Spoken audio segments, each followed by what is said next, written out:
Bugun juda muhim savolni aniq va tushunarli qilib tushuntirib beraman. Eski pasport endi amal qilmaydimi? Pensionerlar hoziroq nima qilish kerak? Pasport muddati o'tgan bo'lsa, pensiya to'xtab qoladimi? Bank kartadan pul yechishda muammo bo'ladimi? Poliklinika, notarius, kommunal xizmatlar, meros yoki nafaqa masalalarida nima bo'ladi? Bu ma'lumot har bir oilaga tegishli. Chunki deyarli har birimizning uyimizda ota-onamiz, bobo buvimiz yoki yoshi katta qarindoshimiz bor.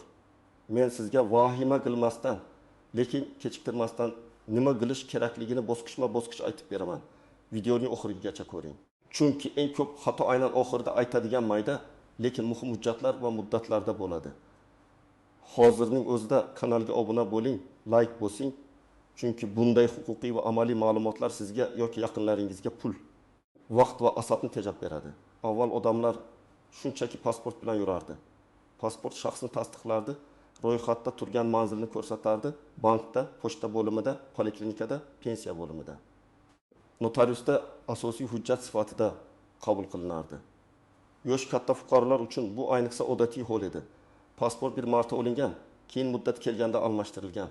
Ko'pchilik esa men pensionerman, menga bu yangi tartiblar tegishli emas deb o'ylab yurdi. Lekin oxirgi yillarda hujjatlar tizimi o'zgardi. Shaxsni tasdiqlovchi hujjatlar elektron bazalar bilan bog'lanmoqda. ID karta, biometrik pasport, xorijga chiqish pasporti, doimiy ro'yxat, PNFL, ya'ni jismoniy shaxsning shaxsiy identifikatsiya raqami, bank tizimi, pensiya bazasi, soliq va tibbiyot bazalari bir-biri bilan ko'proq bog'liq ishlayapti.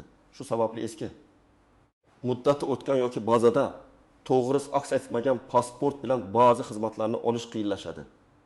Eng muhim nuqta shuki, eski pasport deganda odamlar turli narsani tushunadi.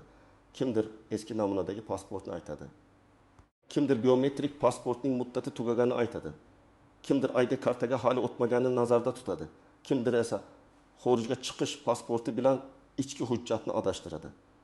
Shuning uchun men masalani ajratib tushuntiraman.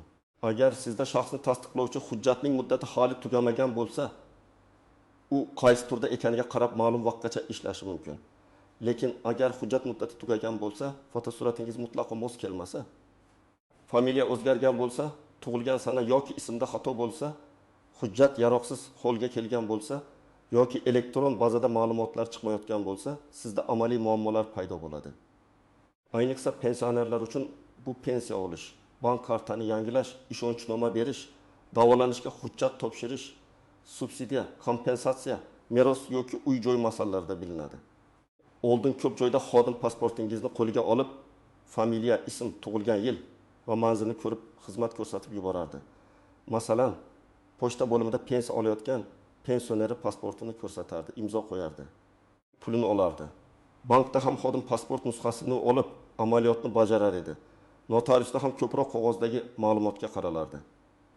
Hozir esa ko'plab xizmatlarda hujjat ma'lumotlari elektron tizimdan tekshiriladi.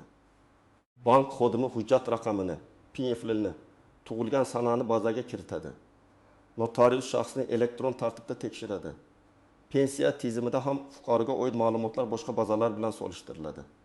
Agar eski pasportdagi ma'lumot bilan elektron bazadagi ma'lumot bir-biriga mos kelmasa, ish to'xtab qolishi mumkin.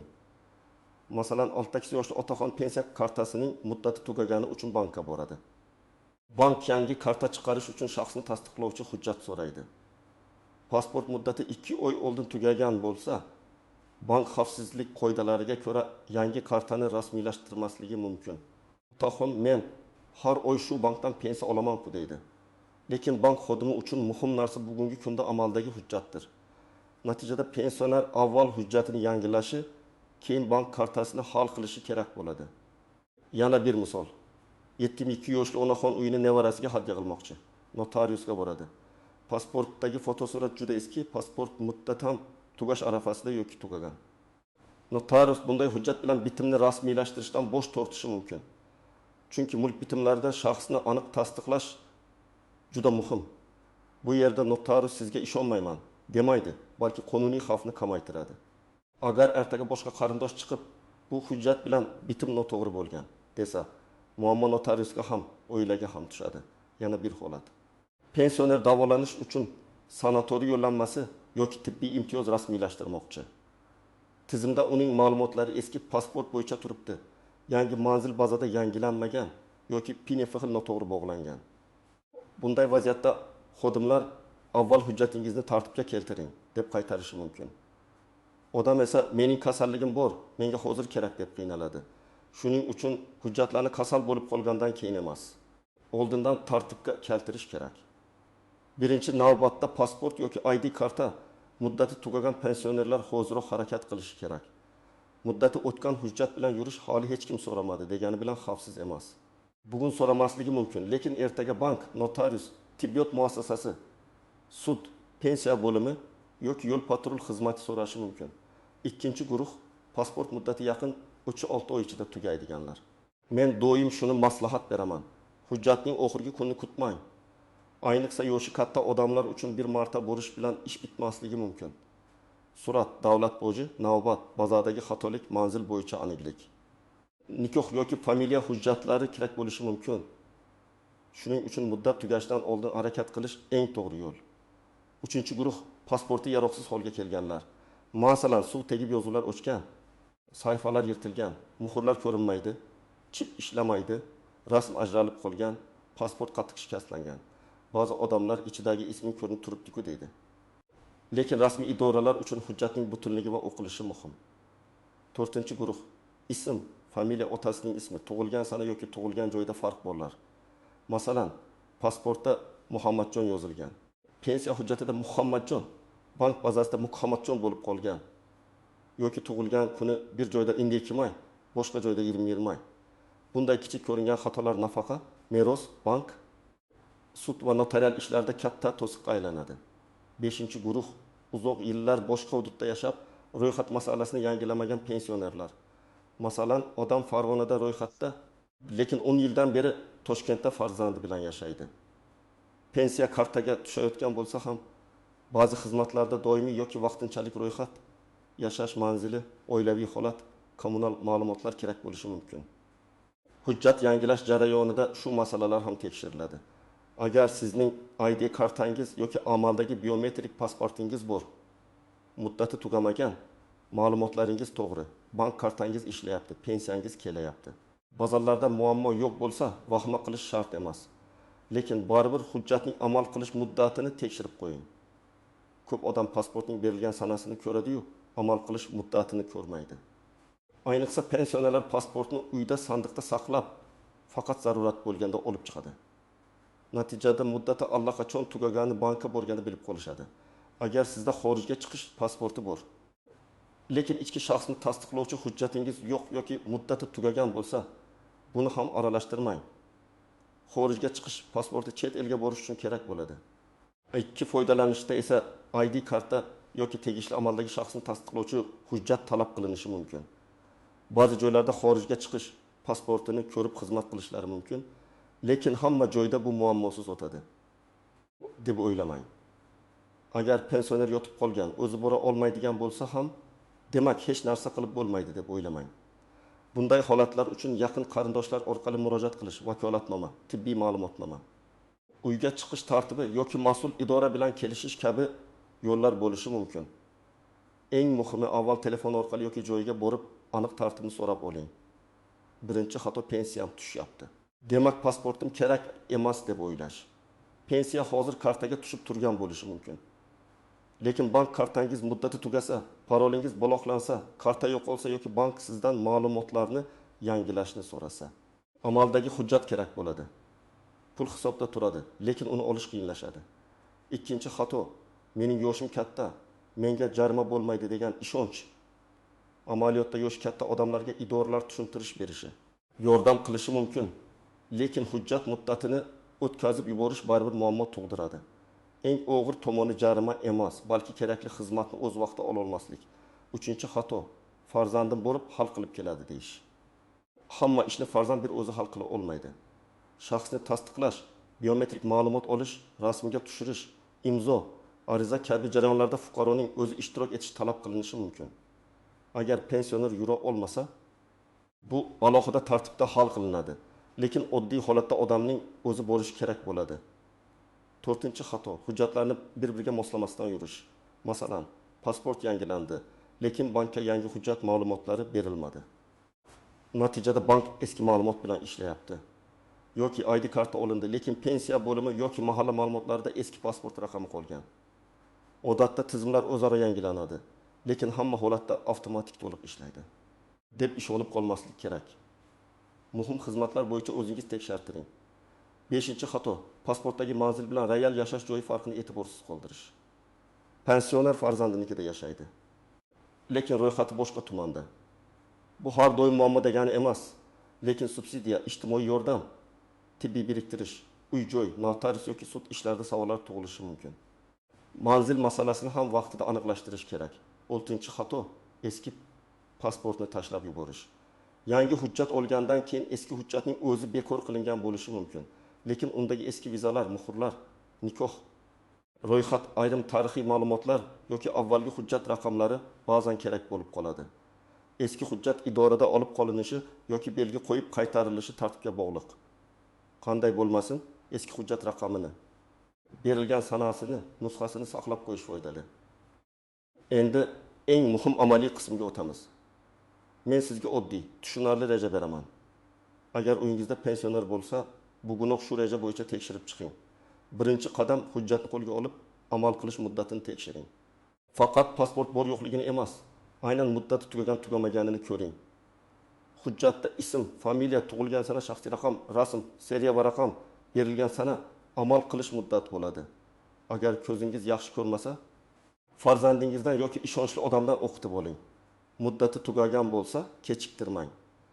Ikkinchi qadam, hujjat turi nimani anglatishini aniqlang. Sizda ID karta bormi, biometrik pasport bormi, xorijga chiqish pasporti bormi? Ko'p pensionerlar menda pasport bor deydi, lekin qaysi hujjat ekanini aniq bilmaydi. Ikki xizmatlarda shaxsni tasdiqlovchi amaldagi hujjat kerak. Chet elga chiqishda esa alohida xorijga chiqish pasporti talab qilinadi. Agar siz chet elga bormasangiz ham, ichki hujjatingiz tartibda bo'lishi shart. 3-qadam. Yashash joyingizdagi migratsiya va fuqarolikni rasmiylashtirish bo'limi yoki davlat xizmatlari markaziga murojaat qilish tartibini aniqlang. Hududga qarab hujjat topshirish joyi, navbat olish, to'lov, rasmga tushish tartibi farq qilishi mumkin. Eng to'g'risi, yaqin joydagi markazga telefon qilib, pensioner uchun qanday hujjatlar kerakligini so'rash yoki farzandingizni borib ma'lumot olib kelishga yuborish. 4-qadam. Odatda kerak bo'ladigan hujjatlarni tayyorlang. Amaldagi yoki muddati o'tgan eski pasport, tug'ilganlik haqidagi guvohnoma agar talab qilinsa, nikoh guvohnomasi yoki turmush o'rtog'i vafot etganligi haqidagi guvohnoma familiya va oilaviy holatni aniqlash uchun kerak bo'lishi mumkin. Doimiy yashash manzili bo'yicha ma'lumot, davlat boji to'lovi, ariza, ayrim holatlarda fotosurat yoki biometrik rasmga tushish talab qilinadi. Hozir ko'p joyda surat joyida olinadi, lekin baribir oldindan so'rab boring. 5-qadam. Agar pasportdagi ma'lumotlarda xato bo'lsa, avval xatoni aniqlang. Masalan, tug'ilganlik guvohnomasida boshqa sana, nikoh guvohnomasida boshqa familiya, pensiya hujjatida boshqa yozuv bo'lsa, bu oddiy almashtirishdan ko'ra ko'proq vaqt olishi mumkin. Bunday vaziyatda FHDG, arxiv, sud yoki boshqa idoralardan tasdiqlovchi hujjat kerak bo'lib qolishi ehtimoli bor. Men bunday holatlarda hujjatlarni bir papkaga yig'ib, har biridagi yozuvni solishtirib chiqishni maslahat beraman. 6-qadam. Bank va pensiya bilan bog'liq ma'lumotlarni yangilang. Yangi ID karta yoki yangi pasport olganingizdan keyin pensiya kartangiz qaysi bankda bo'lsa, o'sha bankka borib, mening shaxsiy ma'lumotlarim yangilangan. Bazada tekshirib qo'ying deb ayting. Agar pensioner o'zi bora olsa, o'zi borgan ma'qul.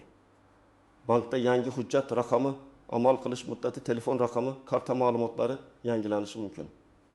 Agar telefon raqami farzand nomida bo'lsa yoki eski raqam ishlamayotgan bo'lsa, buni ham to'g'rilash kerak. Chunki SMS kod, mobil ilova, karta blokdan chiqarish kabi ishlar telefon raqamiga bog'liq. 7-qadam. Mahalla, poliklinika va ijtimoiy xizmatlar bo'yicha ham ma'lumotni tekshiring. Pensioner qaysi poliklinikaga biriktirilgan imtiyozli dori oladimi? Nogironlik hujjati bormi? Ijtimoiy nafaqa yoki kompensatsiya oladimi? Bularning barchasida shaxsiy ma'lumotlar to'g'ri bo'lishi kerak. Bir joyda eski pasport, boshqa joyda yangi ID karta qolib ketgan bo'lsa, keyin ariza berishda tizim ma'lumot topilmadi deb chiqarishi mumkin. 8-qadam. Hujjat nusxalarini tartibli saqlang. Men har bir oilaga pensioner uchun alohida papka qilishni tavsiya qilaman. Papkada yangi ID karta yoki pasport nusxasi, eski pasport nusxasi, tug'ilganlik guvohnomasi, nikoh yoki ajrim hujjati. Turmush o'rtog'i vafoti haqidagi guvohnoma, pensiya guvohnomasi yoki pensiya bilan bog'liq ma'lumot, bank karta shartnomasi nusxasi, tibbiy muhim ma'lumotlar, nogironlik bo'lsa tegishli hujjatlar tursin. Hujjatning aslini har kimga bermang. Nusxa kerak bo'lsa nusxa bering. Alohida aytaman. Agar pensioner yoshi, kasalligi yoki nogironligi sababli idoraga bora olmasa, oila a'zolari qo'l qovushtirib o'tirmasligi kerak. Avval yashash joyidagi mas'ul idoraga murojaat qiling va vaziyatni tushuntiring. Onam yotib qolgan, pasport muddati tugagan, hujjatni qanday almashtiramiz deb so'rang. Tibbiy ma'lumotnoma, qarindoshlikni tasdiqlovchi hujjat, ariza, vakolatnoma yoki mas'ul xodimning joyiga chiqishi kabi tartiblar bo'lishi mumkin. Bu yerda eng katta xato shuki, farzandlar onam yurmaydi, shuning uchun hujjat shart emas deb o'ylaydi. Aksincha, yotib qolgan odamga hujjat yanada kerak. Tibbiy yordam, dorilar, nafaqa, parvarish puli, notarial ishonchnoma, bankdan pul olish, ijtimoiy xizmatlar uchun shaxsni tasdiqlash talab qilinadi. Hujjat bo'lmasa, qarindoshlar keyin juda qiynaladi. Masalan, tabiiy yoshli bu yotib qolgan. Pensiya kartaga tushadi, lekin karta yo'qoladi. Bank esa kartani qayta chiqarish uchun buvining amaldagi hujjatini va shaxsiy ishtirokini so'raydi. Agar hujjat muddati tugagan bo'lsa, avval hujjat masalasini hal qilish kerak. Agar bu oldindan qilinganda, farzandlar kamida bank va ijtimoiy xizmatlarda ancha oson harakat qilardi. Ko'pchilikni eng ko'p qo'rqitadigan savol. Eski pasport bo'lsa yoki muddati tugasa, pensiya darhol to'xtaydimi? Men buni ehtiyotkorlik bilan tushuntiraman. Pensiya tayinlangan bo'lsa, u shunchaki pasport muddati tugagani uchun avtomatik ravishda har doim darhol yo'q bo'lib ketadi deb aytish noto'g'ri. Lekin amaliy muammolar paydo bo'lishi mumkin. Ayniqsa pensiya olish usuli, bank kartasi, shaxsni qayta identifikatsiya qilish, ma'lumotlarni yangilash yoki nazorat tekshiruvlarida amaldagi hujjat talab qilinadi. Demak, savolni pensiya to'xtaydimi deb emas. Men pensiyamni muammosiz olishim uchun hujjatim tartibdami deb qo'yish kerak.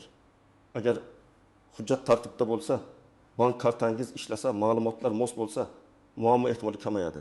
Agar pasport muddati o'tgan, bank kartasi ham tugash arafasida, telefon raqami eski, manzil noto'g'ri bo'lsa, bir kun kelib hammasi bir vaqtda muammo bo'lib chiqadi. Pensionerlar uchun hujjatning tartibda bo'lishi ayniqsa mulk masalalarida muhim. Uy joyini hadya qilish, vasiyatnoma tuzish, ishonchnoma berish, merosni qabul qilish, kadastr hujjatlarini rasmiylashtirish, kommunal hisoblarni o'zgartirishda shaxsni aniq tasdiqlash talab qilinadi. Masalan, otaxon o'g'liga uy bo'yicha ishonchnoma bermoqchi. Pasport muddati tugagan bo'lsa, notarius ishonchnoma bermasligi mumkin. Yoki onaxon vafot etgan turmush o'rtog'idan qolgan merosni rasmiylashtirmoqchi, lekin uning pasportidagi familiya nikoh guvohnomasidagi familiyaga mos emas. Bunday holatda avval hujjatlarni to'g'rilash, tasdiqlovchi hujjatlarni yig'ish kerak bo'ladi. Bu vaqt oladi. Ba'zan arxivga borish kerak bo'ladi. Shuning uchun yoshi katta qarindoshingizning hujjatini faqat pensiya uchun emas, balki butun oilaning kelajakdagi huquqiy xavfsizligi uchun ham tartibga keltiring. Hujjatdagi bitta xato ertaga meros ishini oylar davomida cho'zishi mumkin. Men sizga aniq tavsiya beraman. Bugun kechqurun uydagi barcha pensionerlarning hujjatini tekshiring. Amal qilish muddati qachongacha, rasm mosmi, familiya va ism to'g'rimi, tug'ilgan sana boshqa hujjatlar bilan bir xilmi, bank kartasi muddati qachongacha, telefon raqami ishlayaptimi, pensiya qaysi bankka tushyapti, poliklinikaga biriktirilganmi, shu savollarga javob toping. Agar muddat tugagan bo'lsa, ertaga yoki eng yaqin ish kunida mas'ul idoraga murojaat qiling. Oldindan kerakli hujjatlar ro'yxatini so'rang. Davlat boji qancha, pensionerlar uchun imtiyoz bormi yo'qmi, qaysi vaqtda navbat kamroq, joyida rasmga tushiriladimi, qancha kunda tayyor bo'ladi, vaqtinchalik ma'lumotnoma beriladimi. Bularni aniqlang. Har bir hududda amaliy tartib biroz farq qilishi mumkin. Shuning uchun og'zaki gaplarga emas, bevosita idora ma'lumotiga tayaning. Agar hujjat yo'qolgan bo'lsa, darhol xabar bering va tiklash tartibini boshlang. Yo'qolgan pasport bilan birov kredit, firibgarlik yoki boshqa noqonuniy ish qilmasligi uchun beparvo bo'lmang. Bank kartangiz va telefon raqamingiz ham xavfsizligini tekshiring. Agar pensionerning xotirasi pasaygan bo'lsa, Hujjatlarni uning qo'lida tartibsiz qoldirmang, lekin yashirib ham qo'ymang. Ishonchli farzand yoki qarindosh papkani yuritsin. Asl hujjat qayerda turgani oilada kamida 2 kishi bilsin. Favqulodda holatda tez topilishi kerak. Demak, eski pasport masalasida eng to'g'ri yo'l vahima emas, aniqlik va harakatdir. Hujjat muddati tugagan bo'lsa, uni yangilash kerak. Muddati yaqinlashgan bo'lsa, oxirgi kunni kutmaslik kerak. ID karta, pasport, bank, pensiya, poliklinika, notarius va manzil ma'lumotlari bir-biriga mos bo'lishi kerak. Pensionerlar uchun bu shunchaki qog'oz masalasi emas, balki pensiyani o'z vaqtida olish, davolanish, mulk va oilaviy huquqlarni himoya qilish masalasidir. Men sizdan iltimos qilaman. Bugun shu videoni ko'rgan bo'lsangiz, uyingizdagi ota-onangiz yoki bobo-buvingizning hujjatini tekshirib qo'ying. Agar savolingiz bo'lsa, izohlarda yozing. Pasport muddati qachon tugaydi? Qanday muammo chiqdi? Qaysi idorada qiyinchilik bo'ldi? Men keyingi videolarda eng ko'p uchraydigan savollarga alohida javob beraman. Videoni foydali deb bilsangiz, like bosing, yaqinlaringizga yuboring va kanalga obuna bo'ling. Chunki bitta vaqtida ko'rilgan video sizni yoki yaqinlaringizni katta muammo, o'rtacha xarajat va uzoq navbatlardan saqlab qolishi mumkin.